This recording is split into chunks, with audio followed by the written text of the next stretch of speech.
Hello, everyone, and welcome back to Bad Movie Review. As promised, today we're talking about the 1990 film Dick Tracy, starring Warren Beatty. This is a very interesting film because it came out right after Batman in 1989, and this one was only rated PG, and it's clearly aimed at either for nostalgia factor or at a younger audience. Some of today's modern audiences might find it a bit violent for younger viewers, but back in the 80s and 90s, kids were a little bit more, tough. So they were capable of dealing with this. Anyway, the premise is that Big Boy Caprice is trying to consolidate the city's gangs. He wants to become the big boss of all the gangs, a sort of godfather figure, if you will. Only the best detective around can stop him, and that, of course, is Dick Tracy. Aided by Tess Trueheart, Pat Patton, and the Kid, later to be called Dick Tracy Jr., he has to thwart Big Boy's plans, and of course he meets a potentially new love interest in Breathless Mahoney, the sort of floozy-ish lady. Her description, not mine. Now, there is a little bit of sexual innuendo, but it's nothing explicit. There's no swearing in this, and it's all six-color action. That is to say, you're only going to see the same six colors used in the comic strip, which are red, blue, yellow, green, orange, and purple. And, of course, black and white, but those aren't really colors. Those are absence and all of the colors. And that's just like the original strip, like I said, so there's a certain level of authenticity that they actually aimed for, unlike the much earlier Dick Tracy films and the serials. So they were actually a little bit more honest to the comic strip. They even had the characters in the makeup and gave them the look of the comic strip. The only thing that wasn't there was Dick Tracy's Roman nose, which is a very Sherlock Holmesian feature.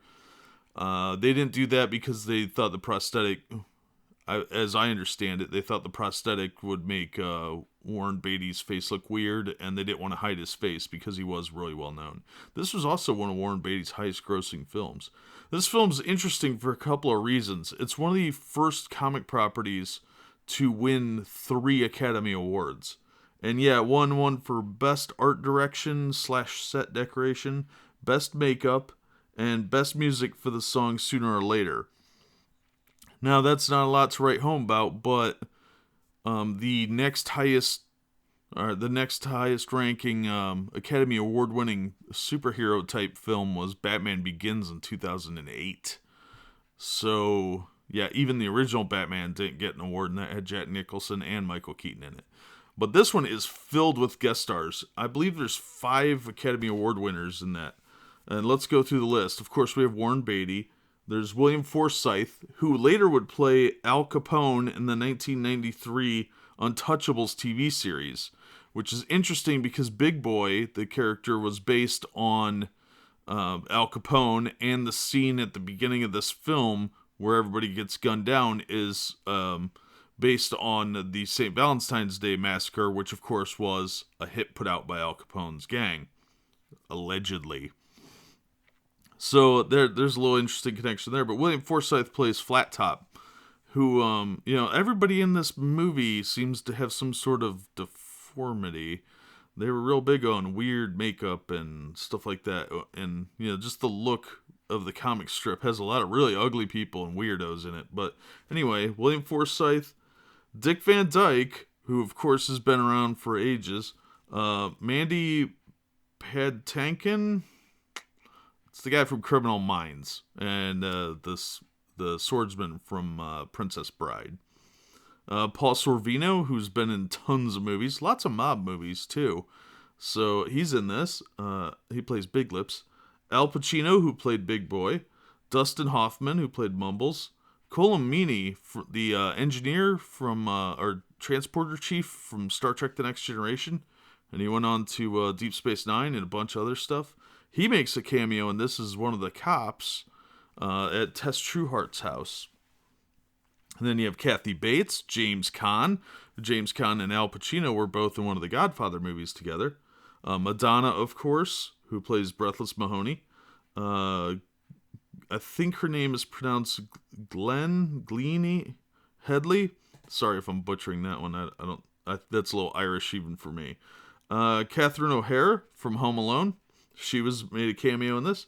Ian Wolfe. This was his last film, by the way, and he plays a forger.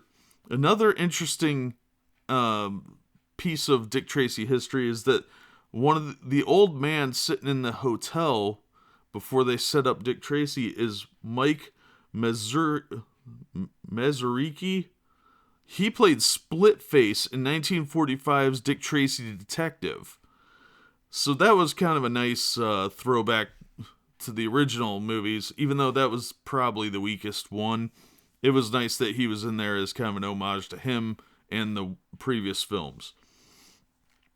Also, Danny Elfman did the music for this, so it sounds kind of similar to Batman, I think, anyway, because a lot of Danny Elfman's stuff kind of sounds the same to me.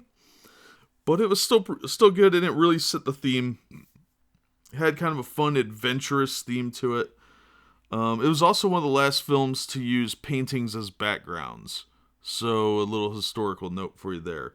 And they do have a wire recorder, which I thought was really cool, because that's a slightly esoteric bit of trivia that a lot of people don't know about, is that before tape cassettes and reel-to-reels, they did have wire recordings.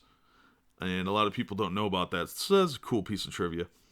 There's also a 1940 Hudson in there, and it's a movie that's supposed to take place in the 1930s.